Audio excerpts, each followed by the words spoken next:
അപ്പോൾ നമ്മളിന്ന് കുറച്ച് വൈകിട്ടത്തെ ചായക്ക് കുറച്ച് കപ്പയാണ് പുഴുങ്ങാൻ പോണത്. അപ്പോൾ അതിലേക്ക് നമ്മൾ കുറച്ച് കപ്പ എടുത്ത് വെച്ചിട്ടുണ്ട്. അപ്പോൾ നമ്മൾ കപ്പ പുഴുങ്ങാൻ വെച്ചിട്ടുണ്ട്. ലേശം ഉപ്പൊക്കെ ഇട്ട് അടപ്പത്ത് വെച്ചിട്ടുണ്ട്. ഇനി അത് ഇരുന്ന് വേവട്ടെ. അപ്പം നമ്മൾ കപ്പയ്ക്ക് ഉള്ള ചമ്മന്തി അരക്കാനായിട്ട് കുറച്ച് ചെറുള്ളിയും 3-4 പച്ചമുളകും ഒരു തണ്ട് വേപ്പിലയും എടുത്തിട്ടുണ്ട്.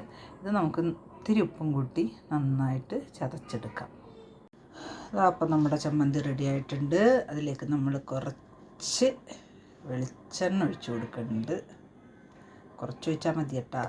കുറച്ച് വെളിച്ചെണ്ണ ഒഴിച്ച് കൊടുക്കുന്നുണ്ട്.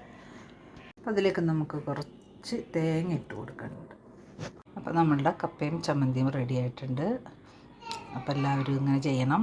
നല്ല ചമ്മന്തിയാണ്, നല്ല ടേസ്റ്റാണ് ഈ ചമ്മന്തിക്ക്.